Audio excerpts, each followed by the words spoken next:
नमस्कार साथियों, संवाद के आज के इस कार्यक्रम में हमारे साथ जुड़ रहे हैं central warehousing corporation of India के former superintendent of engineer Shri Awadhesh Agarwal ji. Awadhesh ji, आपका आज के इस कार्यक्रम में बहुत बहुत स्वागत है। जी नमस्कार। तो मैं एक संक्षिप्त परिचय श्री अवधेश जी का करा देता हूं पहले अपने व्यूवर्स के साथ। अवधेश, जैसे मैंने बताया कि Awadhesh Agarwal ji central warehousing corporation of India में फॉर्मर सुपरिटेंडेंट ऑफ इंजीनियर रहे हैं।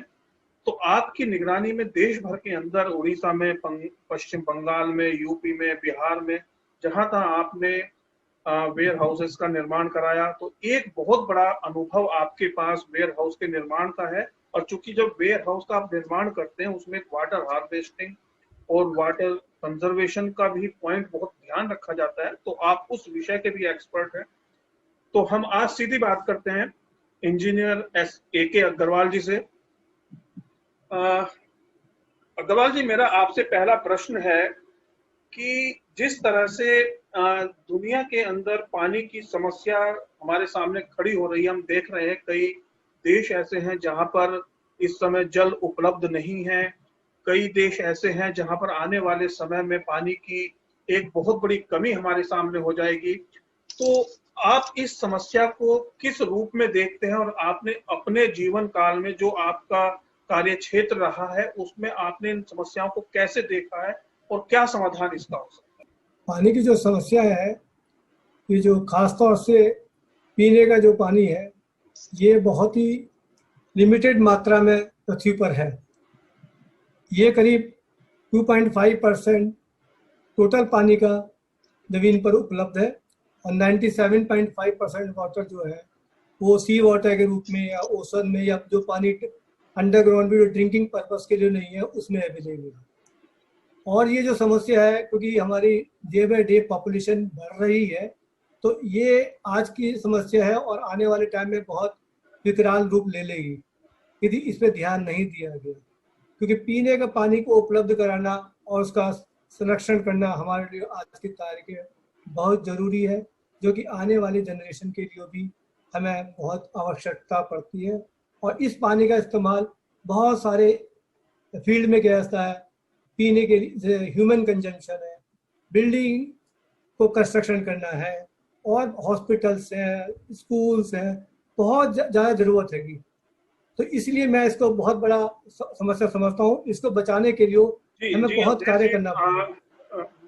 ये तो बात हम सभी जानते हैं कि पानी का हमारे जीवन में बहुत बड़ा महत्व है, लेकिन मेरा एक प्रश्न आपसे, इस चर्चा को हम आगे बढ़ाते हैं और हम बात करते हैं कि जो वाटर क्राइसिस है, वाटर क्राइसिस हमारे सामने क्यों आ रहा है, जबकि हम देखते हैं कि हमारे सामने हजारों लाखों की संख्या में झीलें भी हमारे पास हैं, नदियां हैं और साथ साथ महासमुंदर भी हैं, समुद्र का पानी भी हमारे पास है। तो दुनिया को क्यों लगता है, आपको क्यों लगता है कि एक वाटर क्राइसिस हमारे सामने आएगा? क्या हम उस वाटर का सही से उपयोग नहीं कर पा रहे हैं? जो संसाधन हमारे पास हैं, ये हमारी असफलता है या वास्तव में वाटर का एक क्राइसिस है? ये कुछ हमारी जो क्राइसिस भी है, क्योंकि पॉपुलेशन बढ़ रही है। कुछ हम जो इस पर ज़्यादा ध्यान नहीं दे रहे हैं, हमारे जंगल कट रहे हैं, हम उस पानी को रिटेन नहीं कर पा रहे हैं अपना। जिससे हमारा जो पीने का पानी है, मेनली जो पहाड़ों से बर्फ पिघल के आती है उसके माध्यम से आता है, या रेन वाटर के रूप में आता है। जो पानी आता है उसको हम अर्बनाइजेशन करते चले जा रहे हैं, जंगल काटते चले जा रहे हैं, जिसके कारण जो है सारा पक्का पोर्शन बनता चला जा रहा है और पानी में जो रिटेंशन पावर है धरती की, वो नहीं रुक पा रहा है, वो सीधा निकल जाता है, जिसके कारण वो पानी रिवर में, पॉन्ड्स में इकट्ठा होता है। लेकिन हमारे पॉन्ड्स, झील, लेक सब जो है हमारे अर्बनाइजेशन के कारण भर गए हैं और उनको रिवाइव करने की जरूरत पड़ेगी, जिसके कारण पानी धरती में जाता है। जब वो लीन पीरियड होता है, जब बरसात नहीं होती है, तो उसी पानी का इस्तेमाल किया जाता है। क्योंकि पॉपुलेशन बढ़ रही है, पानी कंजम्पशन बढ़ रही है, और पीने के पानी बनाने के लिए हमें बहुत एफर्ट्स करने पड़ते हैं। वाटर ट्रीटमेंट प्लांट है, ROs लगाने पड़ते हैं, क्योंकि डायरेक्ट जो रिवर का पानी तो डायरेक्ट पी नहीं सकते ह्यूमन कंजम्पशन के लिए, और किसी चीज़ में इस्तेमाल नहीं करते। इसलिए इस पानी की इसलिए अवस्था पड़ रही है, पॉपुलेशन इंक्रीज हो रही है, कंजम्पशन बढ़ रही है हमारी बहुत ज़्यादा। तो इस कंजम्पशन को मीट आउट करने के लिए पानी लिमिटेड है, पानी लिमिटेड है जो हमारे पास नहीं पीने नहीं, का है, पानी लिमिटेड नहीं है ये तो। Consumption dividable. एक मिनट मैं यहाँ आपको रोकूंगा। आपने कहा पानी लिमिटेड है, लेकिन मेरा जो मानना है, मुझे जो लगता है कि पानी इस धरती पर लिमिटेड नहीं है। हालांकि कई तरह के सर्वे आते हैं कि जो ड्रिंकेबल वाटर है वो कुछ परसेंट है, लेकिन आपको याद होगा लास्ट ईयर की बात है जब हमारे prime minister Narendra Modi ji Israel की यात्रा पर गए थे, तो एक बड़ा प्यारा सा एक सीन आया था जहां पर इजराइल के प्राइम मिनिस्टर और इंडिया के प्राइम मिनिस्टर समुद्र के किनारे दोस्ती करते हुए एक दूसरे के हाथ में हाथ डाल के घूम रहे थे। तो वहां उन्होंने दिखाया था कि वो इजराइल के प्राइम मिनिस्टर अपने साथ में एक गाड़ी लेकर गए थे, जहां पर उन्होंने वहां पर इमीडिएट समुद्र से पानी लिया, उस जो उनका वो वाहन था उसमें डाला और वो प्यूरिफाई हुआ और उस पानी को उन्होंने पिया। तो जब हमारे पास एक कंट्री के पास ऐसी टेक्नोलॉजी है कि वो समुद्र के पानी को भी ड्रिंकेबल वाटर में कन्वर्ट कर सकता है, तो फिर हमें क्यों लगता है कि जो ड्रिंकेबल वाटर है उसका क्राइसिस है या वो लिमिटेड है? समुद्र तो अथाह है। आपका क्या कहना है इस पे? नहीं, समुद्र रहता है, इसमें दो राय नहीं है, पानी बहुत है, पर वो पानी इतना उसमें सॉल्ट और इतना उसके अंदर केमिकल्स मिले हुए हैं जगह जगह, उस पानी को डायरेक्ट इस्तेमाल नहीं करते। और वो जो वैन इजराइल के प्राइम मिनिस्टर ने दी थी, वो सिर्फ 20,000 लीटर पर डे जनरेट करता है, बहुत ही सूक्ष्म रूप, एक बहुत लो लेवल का है, मतलब उसमें क्वांटिटी बहुत कम आती है। लार्ज स्केल पे इसके लिए बहुत एक्सपेंडिचर आएगा, पानी पे एक्सपेंडिचर ऐसा नहीं है कि जो पानी कन्वर्ट नहीं करते, lot of efforts are required, बहुत एनर्जी चाहिए और बहुत इसको बनाने के लिए साधन चाहिए, लेकिन इतना चीफली मुख्य रूप से अवेलेबल नहीं है वो मैं नहीं समझता कि वो इकोनॉमिकल वायबल होगा फॉर लार्ज जनरेशन, बहुत लार्ज पॉपुलेशन के लिए। आपने ठीक कहा कि 20,000 लीटर पानी का वो एक बार में, आई थिंक जो आप बोल रहे हैं कि उसको प्यूरिफाई कर सकता है। तो मेरा प्रश्न ये कि जिस तरह से टेक्नोलॉजी डे बाय डे बढ़ रही है, तो आने वाले समय में क्या हमारे साइंटिस्ट इसके ऊपर काम नहीं करेंगे कि इस जो टेक्नोलॉजी को और चीप से चीप किया जाए और इसको कैपेसिटी को हमें इंक्रीज करें? तो आज जहां 20,000 लीटर वाटर को हम प्यूरिफाई कर पा रहे हैं, तो कल वो 2 लाख वाटर या उससे ऊपर भी हो सकता है। तो आई थिंक समस्या का समाधान होता है। यदि कोई चीज नहीं, यदि कोई चीफली अवेलेबल है, मुख्य तौर से रिवर वाटर है, डैम्स में पानी है, अंडरग्राउंड वाटर है, जब वो सब स्रोत खत्म हो जाएंगे, पॉपुलेशन बढ़ गई या वो हमारे पास वो स्रोत नहीं रहे, तो फिर इस तरफ ध्यान जाएगा डेफिनेटली। तो इसको फिर टेक्नोलॉजी बढ़ेगी, इसको भी कर सकते हैं, लेकिन ये जब थोड़ा उनसे उनके कंपेरिजन में टफ है, थोड़ा कॉस्टली है, इसलिए इसके ऊपर इतना नहीं है। लेकिन जब कोई चीज़ स्कैरसिटी होगी तो वो भी उसमें भी देखा जाएगा, टेक्नोलॉजी एडवांस होगी तो जैसे अभी भी 20,000 लीटर बनती है, वैन से कर रहे हैं, तो हो सकता है आगे भी जरूरत हो। लेकिन जब इतनी बड़ी पॉपुलेशन होगी आने वाले, आज सपोज 6 अरब पॉपुलेशन है, कल को 10 अरब पॉपुलेशन हो जाएगी, तो उतना पानी कहाँ से आएगा? कितना डेवलप करो, आपको पता होना चाहिए कि कुछ पार्ट ऑफ द वर्ल्ड, किसी रीजन में 15% इलेक्ट्रिसिटी इसी चीज पे, वाटर मैनेजमेंट पे है। आप उसे लगा सकते हो कि पीने का पानी बनाने के, ड्रिंकिंग वाटर के लिए कितनी एनर्जी चाहिए लगाने के लिए, आप इसी से अंदाजा लगा सकते हैं। तो ये इम्बैलेंसिंग हो जाएगी, यदि वहाँ यदि एनर्जी लगी तो इधर।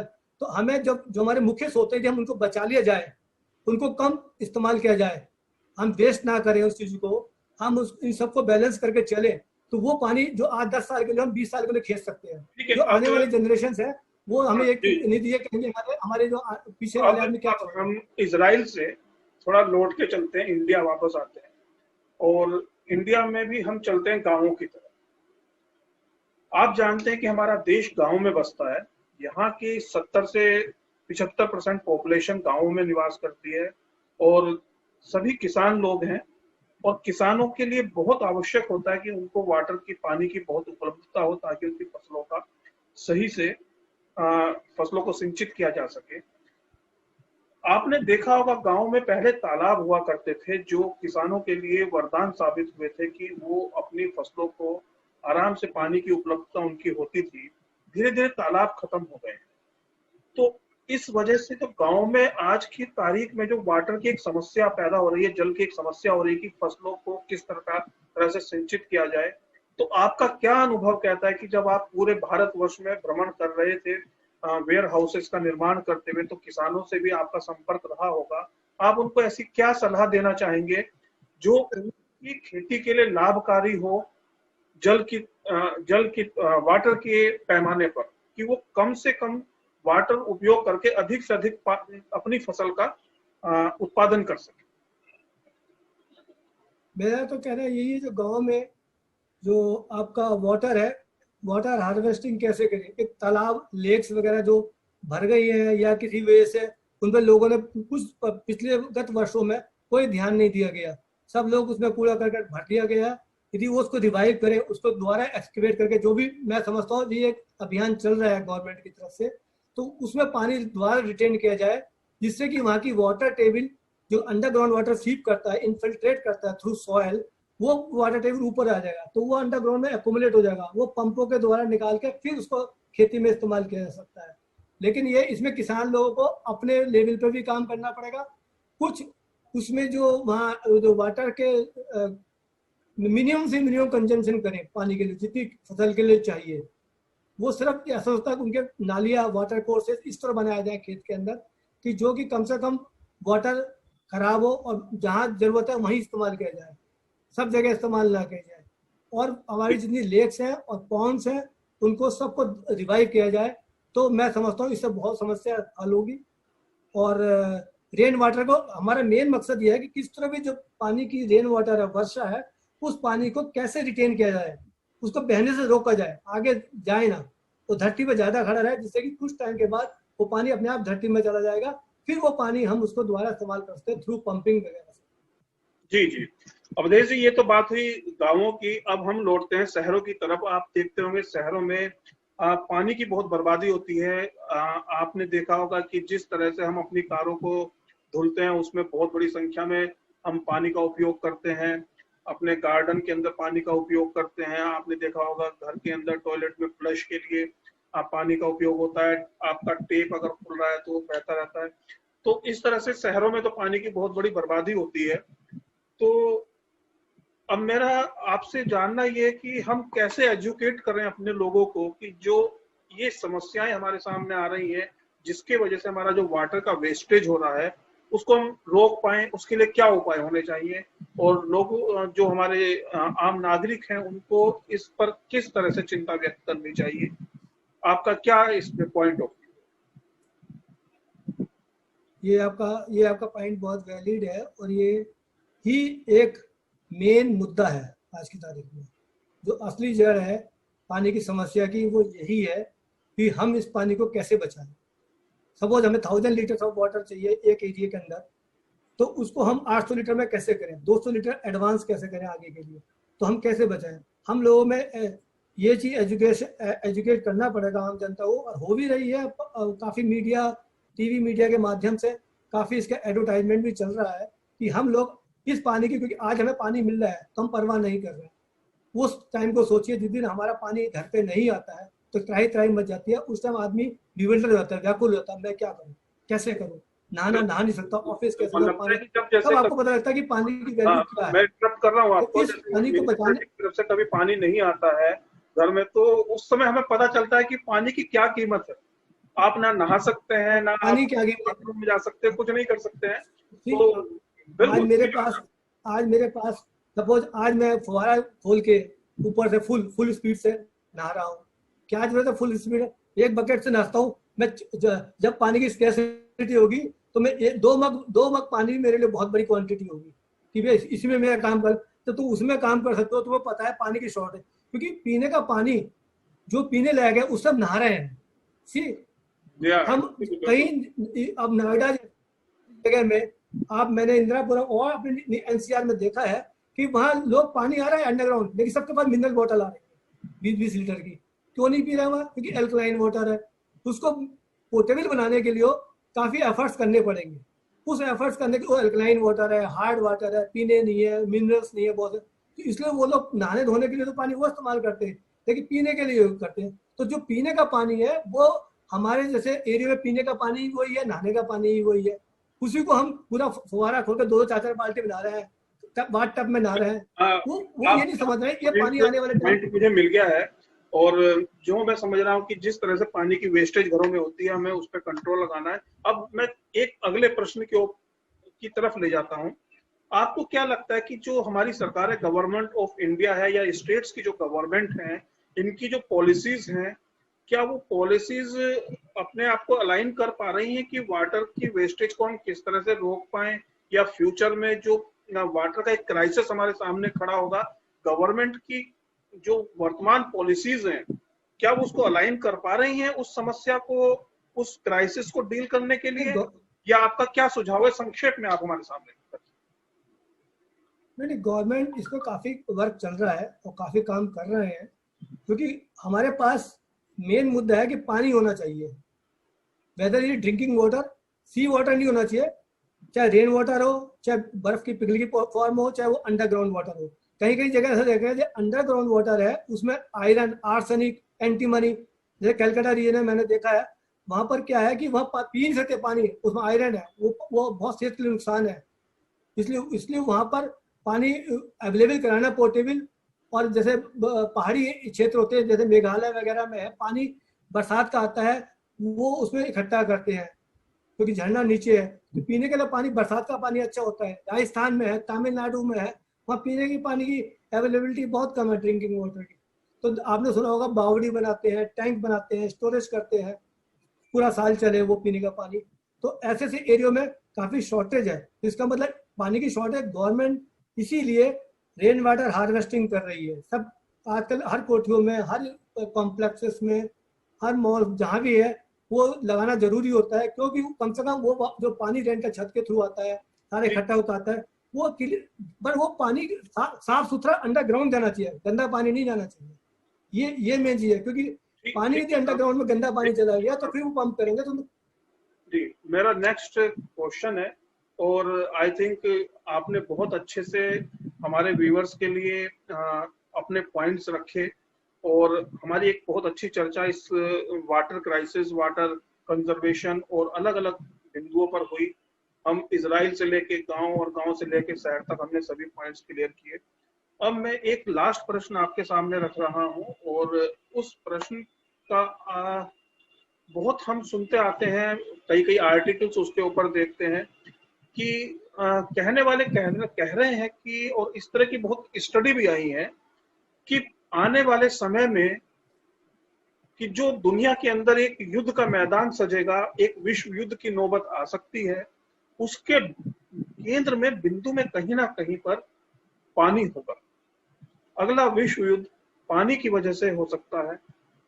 क्या ये एक मिथ्या प्रचार है, या इसके पीछे वास्तविक में कुछ फैक्ट्स हैं जो हमें उस दिशा की ओर आने वाले समय में ले जाएगा जहां दुनिया एक दूसरे से टकरा जाएगी पानी के ऊपर? आपका क्या पॉइंट ऑफ व्यू है संक्षेप में, अवधेश जी?